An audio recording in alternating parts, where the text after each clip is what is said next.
तक हर खबर के लिए देखिए national news live. National news live, हर झूठ होगा बेनकाब जब सच्चाई देगी जवाब।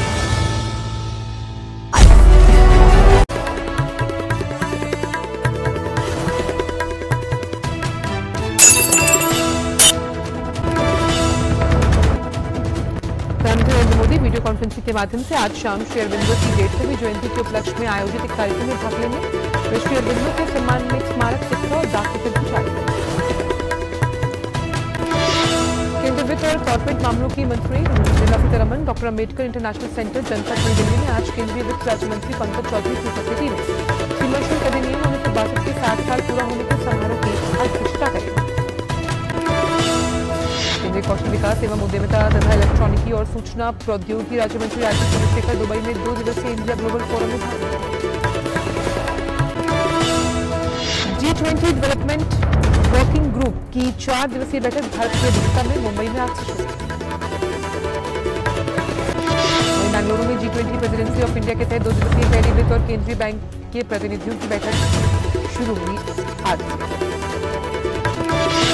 बेंगलुरु में होने वाली बैठक को केंद्रीय वित्त मंत्रालय भारतीय रिजर्व बैंक आयोजित कर रहा है। पहली G20 वित्त और केंद्रीय बैंक के प्रतिनिधियों की बैठक में वित्तीय मामलों पर चर्चा कर संसद के शीतकालीन सत्र में आज लोकसभा में केंद्रीय सहकारिता मंत्री अमित शाह बहुराज्य सहकारी सोसाइटी विधेयक 2022 पर चर्चा करने का प्रस्ताव पेश करेंगे। वहीं राज्यसभा में केंद्रीय मंत्री अर्जुन मुंडा संविधान अनुसूचित जातियों और अनुसूचित जनजातियों आदेश दूसरा संशोधन विधेयक 2022 पर चर्चा करने का प्रस्ताव पेश करेंगे। अर्जुन मुंडा प्रस्ताव करेंगे कि विधेयक को पारित किया जाए। इसके अलावा किरेन रिजिजू नई दिल्ली अंतर्राष्ट्रीय मध्यस्थम केंद्र संशोधन विधेयक 2022 को पेश करेंगे। किरेन रिजिजू विधेयक को पारित किए जाने का प्रस्ताव भी करेंगे। संसद भवन पर हुए आतंकी हमले की आज 20वीं बरसी।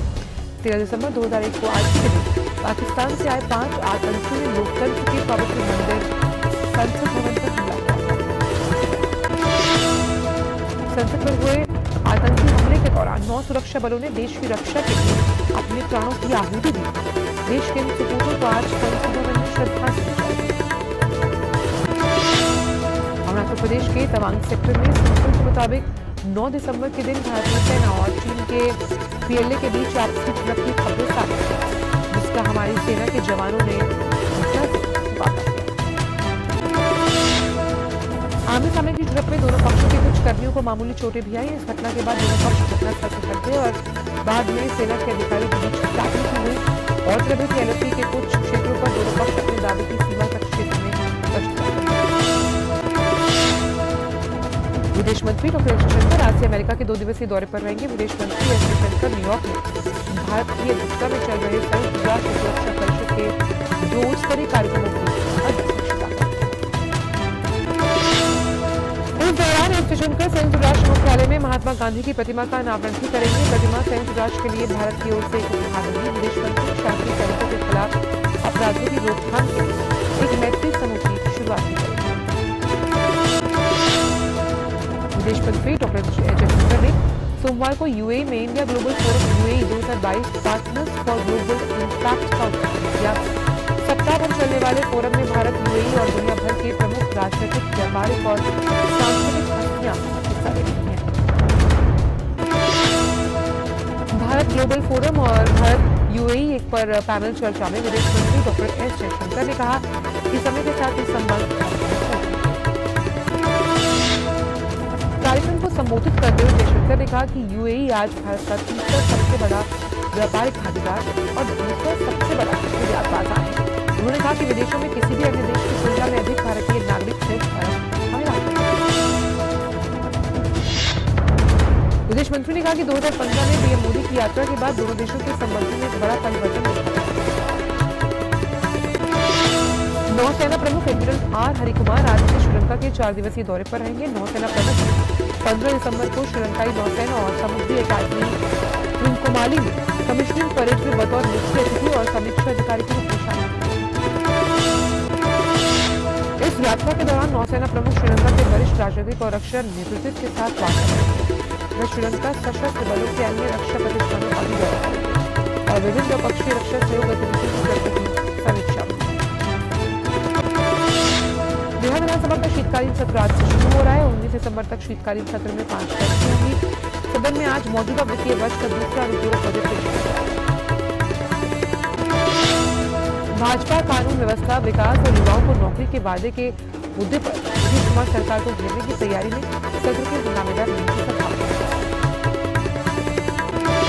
उत्तर प्रदेश के मुख्यमंत्री योगी आदित्यनाथ आज मथुरा में प्रबुद्ध जन सम्मेलन को संबोधित करेंगे। इसके साथ ही मुख्यमंत्री योगी आदित्यनाथ विभिन्न विभागों में संबंधित 180 योजनाओं का लोकार्पण और शिलान्यास करेंगे। मुख्यमंत्री योगी आदित्यनाथ सरकारी आवासीय योजना के 6 लाभार्थियों को प्रमाण पत्र प्रदान भी करेंगे। इसके बाद गर्भवती महिलाओं के अन्नप्राशन कार्यक्रम में केंद्रीय सूचना एवं प्रसारण मंत्रालय ने पाकिस्तान से OTT प्लेटफॉर्म बुद्धि टीवी से जुड़ी website, 2 mobile app, 4 social media account और 1 स्मार्ट टीवी ऐप पर तुरंत रोक लगाने के लिए आदेश। आईटी रूल्स 2021 में दी गई आपात शक्तियों का प्रयोग करते हुए इनको ब्लॉक करने का फैसला किया गया। ये प्लेटफॉर्म भारत के खिलाफ दुष्प्रचार और नफरत फैलाने में लगे हुए थे। मंच से प्रसारित वेब सीरीज भारत में समुदायों के बीच घृणा फैलाती है। जम्मू कश्मीर के उपराज्यपाल मनोज सिन्हा ने कहा कि जम्मू कश्मीर के निवासियों के लिए परिवार पहचान पत्र बनाने का फैसला हुआ है। इसमें जन्म, मृत्यु, शादी ऐसी सभी चीजें दर्ज की गई। एआईजी मनोज सिन्हा ने कहा कि पहचान पत्र से सोशल सिक्योरिटी की स्कीम के लाभार्थियों को आवेदन करने की जरूरत नहीं पड़ेगी, उन्हें सीधा लाभ मिलेगा। जम्मू कश्मीर में आतंक पर कड़ा प्रहार जारी है। इस बार बड़ी संख्या में आतंकी सुरक्षा बलों के साथ मुश्किल में ढेर किए गए। कश्मीर के डीजीपी ने कहा कि घाटी में आतंक के खिलाफ प्रभावी कार्रवाई जारी है। गुरदास सिंह ने कहा कि सोमवार को संघ शासित प्रदेश में इस साल अभी तक सुरक्षा बलों की कार्रवाई में 56 विदेशी आतंकवादी मारे गए। उन्होंने कहा कि इस साल आतंकवादी संगठनों में शामिल होने वाले 2 स्थानीय युवाओं में से 86 मारे गए। गुजरात के चुनावी रण में ऐतिहासिक बहुमत पाने के बाद सोमवार को भूपेंद्र पटेल ने लगातार दूसरी बार मुख्यमंत्री पद की शपथ ली। राज्य में भाजपा की ये लगातार 7वीं सरकार। गांधीनगर में राज्यपाल आचार्य देवव्रत ने मुख्यमंत्री भूपेंद्र पटेल और उनके 16 मंत्रियों को पद और गोपनीयता की शपथ दिलाई। इस मौके की गवाह बनने के लिए स्वयं प्रधानमंत्री नरेंद्र मोदी मौजूद थे। भाजपा अध्यक्ष जेपी नड्डा, गृहमंत्री अमित शाह, रक्षा मंत्री राजनाथ सिंह, उत्तर प्रदेश के मुख्यमंत्री योगी आदित्यनाथ, मध्य प्रदेश के मुख्यमंत्री शिवराज सिंह चौहान और असम के मुख्यमंत्री हेमंत बिस्वा शर्मा सहित केंद्रीय मंत्री, भाजपा शासित राज्यों के मुख्यमंत्री कई गणमान्य अपने अवसर पर गुजरात मंत्रिमंडल में जिन मंत्रियों को शपथ दिलाई गई उनमें 8 कैबिनेट मंत्री, 2 स्वतंत्र प्रभाव वाले राज्य मंत्री और 6 राज्य मंत्री शामिल किए गए हैं। मंत्रिमंडल में नए चेहरों के साथ साथ कई पुराने मंत्रियों को भी जगह दी। कैबिनेट मंत्रियों में कानून विसाई ऋषिकेश पटेल, राघव जी पटेल, बलवंत सिंह राजपूत, कुंवर जी बावलिया, मुलू बेरा, कुबेर ढिंडोर और भानुबेन बाबरिया शामिल हैं। हर्ष सांघवी और जगदीश विश्वकर्मा ने स्वतंत्र प्रभार के राज्य मंत्री के रूप में शपथ ली। वहीं 6 राज्यों के मंत्रियों पुरुषोत्तम सोलंकी, बच्चू भावड़, मुकेश पंडित, प्रफुल्ल पंचेरिया, कुंवर हलपति और पीपू परमार शामिल हैं। शपथ ग्रहण समारोह के बाद प्रधानमंत्री ने मुख्यमंत्री भूपेंद्र पटेल को बधाई दी। पीएम मोदी ने ट्वीट किया, गुजरात के मुख्यमंत्री पद की शपथ लेने पर भूपेंद्र भाई पटेल जी को बहुत बहुत बधाई। मैं उन सभी को भी बधाई देना चाहता हूँ जिन्होंने मंत्री के रूप में शपथ ली। ये एक ऊर्जावान टीम है जो गुजरात को और भी गुजरात की लगातार दूसरी बार कमान संभालने वाले भूपेंद्र पटेल ने चुनाव में कई रिकॉर्ड बना डाले। उन्होंने घाटकोड़िया निर्वाचन क्षेत्र में लगभग 1,92,000 मतों के रिकॉर्ड अंतर से जीत हासिल की। इसके साथ ही उनके नेतृत्व में भाजपा ने गुजरात के इतिहास में सबसे चुनावी जीत हासिल करते हुए 182 सदस्यों वाली विधानसभा में 156 सीटें हासिल की। कांग्रेस के नेता और पूर्व मंत्री राजा पटेरिया के पीएम मोदी पर दिए आपत्तिजनक बयान पर देश में सियासी उबाल आ गया। विवादित बयान के बाद राजा पटेरिया को मध्य प्रदेश की पन्ना पुलिस ने गिरफ्तार कर लिया।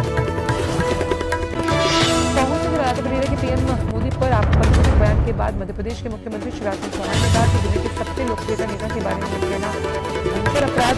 राहुल गांधी जवाब दी कि कांग्रेस की नीति या रणनीति ये अक्षम्य अपराध है, इसे माफ नहीं किया जा सकता। इससे पहले भाजपा के नेताओं ने राज्य के पुलिस महानिदेशक से मुलाकात कर विवादित बयान देने वाले राजा पटेरिया को गिरफ्तार करने की मांग की। उपभोक्ता मूल्य सूचकांक पर आधारित दूसरा मुद्रास्फीति इस वर्ष नवंबर में 11 महीने के निचले स्तर पर 5.88% सांख्यिकी और कार्यक्रम कार्यान्वयन मंत्रालय द्वारा जारी किए गए आंकड़ों के अनुसार मुख्य रूप से खाद्य कीमतों में कमी के कारण खुदरा मुद्रास्फीति में कमी आई, जो हायर बेल 4.7% रहेगी। खुदरा महंगाई दर पिछले साल दिसंबर के बाद से सबसे निचले स्तर पर आ गई। अक्टूबर में देश की वार्षिक खुदरा मुद्रास्फीति 3 महीने के स्तर पर 6.7%। खुदरा मुद्रास्फीति के नवंबर में घटकर 5.88% आने पर नीतिगत दर में वृद्धि का चक्र समाप्त होने की संभावना बढ़ी। एसबीआई के अर्थशास्त्री पर्यटन मंत्रालय ने 10 अंतर्राष्ट्रीय भाषाओं सहित 12 भाषाओं में 24 घंटे बहुभाषिक पर्यटक सूचना हेल्पलाइन स्थापित। आरबीआई ने देश में स्थित निवासी इकाइयों को अंतर्राष्ट्रीय वित्तीय सेवा केंद्र में सोने की कीमतों से जुड़े जोखिम से बचाव को मंजूरी दी। नवंबर में रत्न एवं आभूषण निर्यात एक साल पहले की तुलना में 11% ज्यादा बढ़कर 19,855 करोड़ रुपए गया। एक साल पहले नवंबर 2021 में जो निर्यात था वो 17,755 करोड़। वित्त मंत्रालय ने बताया कि अप्रैल 2015 में प्रधानमंत्री मुद्रा योजना शुरू किए जाने के बाद 37 करोड़ 70 लाख अधिक ऋण प्रदान किए गए।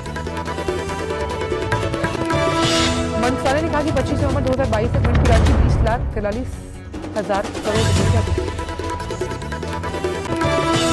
श्रम और रोजगार मंत्रालय की सर्वेक्षण का उल्लेख करते हुए वित्त मंत्रालय ने यह भी कहा कि 2015 और 2018 के बीच 3 वर्षों की प्रधानमंत्री मुद्रा योजना से कुल 1 करोड़ 12 लाख रोजगार के अतिरिक्त अवसर उत्पन्न करने में मदद। केंद्रीय सड़क परिवहन एवं राजमार्ग मंत्री नितिन गडकरी ने कहा कि देश को अंतर्राष्ट्रीय बाजार में कच्चे तेल के दाम में उतार चढ़ाव से निपटने के लिए एक से अधिक ईंधन पर चलने वाली गाड़ियों और ई वाहनों को बढ़ावा देने की जरूरत है। उच्चतम न्यायालय ने ये टिप्पणी की यदि न्यायाधिकरण है उनके द्वारा दिए गए निर्णयों को लागू नहीं किया जाता तो भारत अंतर्राष्ट्रीय मध्यस्थता केंद्र नहीं बन सकता। वित्त मंत्रालय ने सभी मंत्रालयों और विभागों को सर्विसिंग किए जाने के लायक नहीं रहे 15 साल पुराने सभी वाहनों को कबाड़ में बदलने के लिए कहा। भारतीय विमानपत्तन प्राधिकरण को गुवाहाटी और तिरुवनंतपुरम सहित 6 हवाई अड्डों से 710 करोड़ रुपए की रियायती शुल्क की प्राप्ति। बीआईएस ने ऑनलाइन मंचों पर आने वाले फर्जी समीक्षाओं पर रोक लगाने के मकसद से उपभोक्ताओं की समीक्षाएं पोस्ट करने वाले संगठनों के लिए नया मानक जारी किया।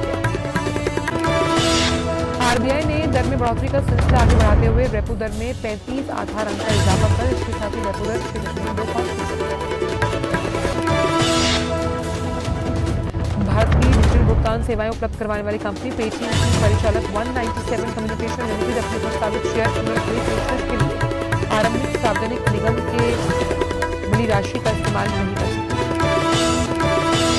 राष्ट्रीय सांख्यिकी कार्यालय की ओर से जारी आंकड़ों के अनुसार ब्रिटेन का जीडीपी अक्टूबर तिमाही में से पिछली जुलाई तिमाही की तुलना में 0.3% घटा। मेटा स्वामित्व वाला व्हाट्सएप कथित तौर पर ऐप के भविष्य के अपडेट के लिए न्यू वंस टेक्स्ट मैसेज भेजने की क्षमता लाने का काम कर रहा है। माइक्रो ब्लॉगिंग प्लेटफॉर्म ट्विटर ने कहा कि अकाउंट के प्रतिरूपण को रोकने के लिए वेरीफाइड ब्लू चेक मार्क प्राप्त करने के लिए फोन वेरिफिकेशन आवश्यक। अमेरिका ने अगले 3 वर्षों में अफ्रीका को $55 बिलियन की धनराशि देने की घोषणा की। अमेरिकी राष्ट्रपति जो बाइडेन ने सप्ताह अमेरिका अफ्रीका शिखर सम्मेलन की मेजबानी करेगा। व्हाइट हाउस के राष्ट्रीय सुरक्षा सलाहकार जैक सुल्लिवन ने कहा शिखर सम्मेलन में अफ्रीकी महाद्वीप में निवेश करने की योजना पर चर्चा शामिल है। आगे सुल्लिवन ने कहा राष्ट्रपति जो बाइडेन शिखर सम्मेलन में चर्चा के लिए एक विशेष प्रतिनिधि भी चीन अपनी सख्त शून्य कोविड नीतियों के तौर पर निवासियों के आने जाने पर नजर रखने की आवश्यकता खत्म करेगा। कोरोना वायरस को फैलने से रोकने के लिए लागू की गई चीन की कड़ी नीतियों का व्यापक पैमाने पर विरोध किया। सरकार ने पिछले सप्ताह घोषणा की थी कि वे ज्यादातर कठोर उपायों को खत्म कर रही है। वहीं बीजिंग और कई अन्य शहरों में पिछले महीने पाबंदियों को लेकर प्रदर्शन तेज हो गए थे और प्रदर्शनकारियों ने चीन के राष्ट्रपति शी जिनपिंग और सत्तारूढ़ कम्युनिस्ट पार्टी से कोलंबिया की सरकार और नेशनल लिबरेशन आर्मी के प्रतिनिधियों के बीच शांति वार्ता की पहली बैठक। कोलंबिया के लगभग 6 दशकों के सशस्त्र संघर्ष में सरकार और नेशनल लिबरेशन आर्मी के बीच वार्ता चल रही है। वार्ता का दूसरा और अगला चरण जनवरी महीने में मेक्सिको में शुरू होगा। एक संयुक्त बयान में दोनों पक्षों ने कहा कि समझौते के 4 बिंदुओं पर सहमति बन गई है जिसमें गंभीर हिंसा के खिलाफ कदम उठाना शामिल है। सर्बिया के नागरिकों ने कोसोवो में रहने वाले सर्बियाई मूल के लोगों के समर्थन में प्रदर्शन किया। प्रदर्शनकारियों ने नारे लगाते हुए कोसोवो सर्बिया का अंग था और रहेगा। कोसोवो ने 2008 में सर्बिया से स्वतंत्रता की घोषणा की थी, लेकिन सर्बिया कोसोवो की स्वतंत्रता को मान्यता नहीं देता। इसके साथ ही सरकार और संस्थानों को भी मान्यता नहीं देता।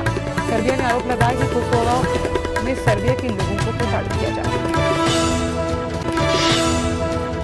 यूक्रेन के प्रधानमंत्री डेनिस शिमहाल ने फ्रांस की यात्रा के दौरान अपने फ्रांसीसी समकक्ष एलिजाबेथ बॉर्न से पेरिस में मुलाकात की। यूक्रेन के लिए उच्च स्तरीय एकजुटता सम्मेलन में पहले दोनों नेताओं की पहली मुलाकात। यूक्रेन के प्रधानमंत्री एलिसी पेरिस में फ्रांस के राष्ट्रपति इमैनुअल मैक्रोन से मुलाकात करेंगे। वे पेरिस में फ्रांस के विदेश और वित्त मंत्री से चर्चा करेंगे। चिली के जंगलों में आग का प्रकोप बढ़ता जा रहा है। आग का कहर आवासीय क्षेत्रों तक पहुंच गया। आग के कारण स्कूल और घर जलकर खाक। दमकल कर्मी आग को बुझाने के लिए हर संभव प्रयास कर रहे हैं। अधिकारियों ने कहा कि देश के मध्य भाग में आग की स्थिति को नियंत्रित करने के लिए अधिक से अधिक संसाधनों का उपयोग किया जा रहा है। चिली के राष्ट्रपति ने नागरिकों को आश्वासन देते हुए कहा कि लोगों की सुरक्षा के लिए सभी उपाय किए जा रहे हैं। मौसम विभाग के अनुसार आने वाले दिनों में तेज हवाओं के कारण आग का और प्रकोप बढ़ेगा। साल 1988 में लंदन में न्यूयॉर्क जाने वाले विमान पैन एम 103 धमाका करने वाले आतंकी को अमेरिका ने स्कॉटलैंड और अमेरिका के अधिकारियों ने बताया कि आरोपी का नाम अबू अगेला मसूद खैर अल मरीनी है, जो लीबिया का निवासी है। यूक्रेन राष्ट्रपति वोलोदिमीर ज़ेलेंस्की ने G7 देशों से रक्षा उपकरण प्रदान करने का आग्रह किया। ज़ेलेंस्की ने रूस की हिंसक कार्रवाई के खिलाफ एक राजनयिक समाधान का आह्वान किया। ज़ेलेंस्की ने कहा कि रूस को मिस्र तक अपने सैनिकों को वापस निकाल लेना चाहिए। विदेश मॉन्टेनेग्रो में संसद के बाहर प्रदर्शनकारियों और पुलिस के बीच जमकर हिंसक झड़प देखने को मिली। प्रदर्शनकारियों के संसद भवन के सामने पुलिस को प्रस्ताव किया गया। पुलिस बैरिकेड को तोड़कर ये प्रयास किया गया। प्रदर्शनकारियों ने कहा कि देश में जल्द से जल्द चुनाव कराए जाए, साथ ही राष्ट्रपति मिलो डुकानोविच के खिलाफ शक्तियों को नियंत्रित करने के लिए कानून बनाया। फीफा वर्ल्ड कप 2022 का पहला सेमीफाइनल क्रोएशिया और अर्जेंटीना के बीच आज खेला जाएगा। अर्जेंटीना के खिलाफ सेमीफाइनल से पहले क्रोएशिया के स्ट्राइकर ब्रूनो पेट्रोविच का मानना है कि उनकी टीम के पास किसी खास खिलाड़ी को लेकर कोई योजना नहीं। उन्होंने कहा कि किसी एक खिलाड़ी पर ध्यान केंद्रित नहीं किया।